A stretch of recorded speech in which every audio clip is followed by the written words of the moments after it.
আজকে আমি আপনাদের একটা নতুন ফল দেখাবো।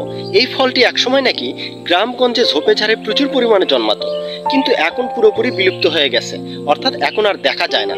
তো চলুন আমরা ফলটা একটু দেখে আসি। ভিডিওতে আপনারা এই মুহূর্তে যে গাছটি দেখতে পাচ্ছেন, এই গাছটির নাম হচ্ছে করম চা গাছ। করম চা হলো একটা টক স্বাদের ছোট আকৃতির ফল। করম চা সাধারণত কাঁটাযুক্ত চিরহরিৎ গুল্ম জাতীয় উদ্ভিদ, যার গড় উচ্চতা 2 থেকে 4 মিটার পর্যন্ত হয়ে থাকে। এশিয়া, আফ্রিকা এবং অস্ট্রেলিয়া মহাদেশে পর্যাপ্ত পরিমাণে গাছ পাওয়া যায়। বাংলাদেশেও একসময় ঝোপে ঝাড়ে প্রচুর পরিমাণে জন্মাতো, কিন্তু এখন দেখতে পাওয়া যায় না। করম চা সাধারণত গ্রীষ্মকালীন ফল। এটি এপ্রিল মাসের শেষ ভাগে গাছে ফল আসা শুরু করে এবং জুন মাসের মধ্যবর্তী সময়ে ফল পাকতে থাকে। গাছের বয়স 2 বছর হলে ফল আসতে শুরু করে। কাঁচা ফল দেখতে সবুজ, আপনারা ভিডিওতে দেখতে পাচ্ছেন যে কাঁচা ফল দেখতে সবুজ, পরিণত অবস্থায় এটি ম্যাজেন্ডা লাল রং ধারণ করে থাকে। অত্যন্ত টক প্রাকৃতির ফলটি খাওয়া যায়, যদিও এর গাছ কিন্তু বিষাক্ত। বর্তমানে এটি একটি বিলুপ্ত প্রায় গাছ। একসময় গ্রামগঞ্জে ঝোপে ঝাড়ে প্রচুর পরিমাণে এই করমচার গাছ ছিল, কিন্তু এখন আর নেই।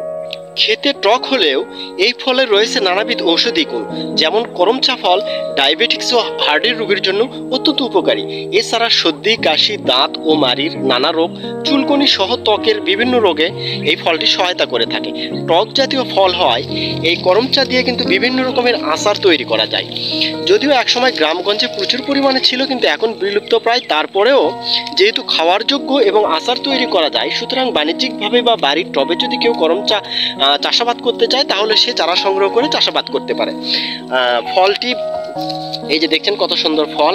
ফলটি কাঁচা অবস্থায় সবুজ, কিন্তু পাকলে সাধারণত এইরকম জাম কালারের মতো একটা কালার হয়ে থাকে। আটা সাদা, ভিতরে যদি ফলটাকে আমরা ভাঙ্গি দেখেন খুব লাল, ভিতরে প্রচন্ড লাল রক্তের মতো তরল বের হচ্ছে।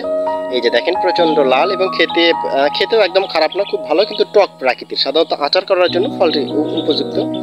এবং ভিতরে বীজ, এই যে দেখেন যদি আমরা বীজ দেখি হাতে, এই যে তরমুজের বীজের মতো, অনেকটা তরমুজের বীজের মতো। আপনারা দেখতে পাচ্ছেন কিনা আমি জানি না, এই যে তরমুজের বীজের মতো। এই যে দেখেন তরমুজের বীজের মতো অনেকটা। তো ফলটি দেখে আমার খুব ভালো লাগলো। একসময় নাকি এটা গ্রামগঞ্জের প্রত্যেকটা ঝোপে ঝাড়ে থাকতো, এখন আর নেই। আমার হাতটা লাল হয়ে গেছে। তো এখন গাছটি বিলুপ্ত প্রায়, তবে খেতে যেহেতু মোটামুটি ভালোই, খারাপ নয়। ফলটি যেহেতু টক প্রাকৃতির এবং আচার তৈরি করা যায় এবং খাওয়ার জন্য উপযুক্ত, সেক্ষেত্রে বাড়ির টবে বা ছাদে বা বাগানে শৌখিন চাষি বা কৃষকরা চাষাবাদ করতেই পারেন, তেমন কোনো সমস্যা নেই।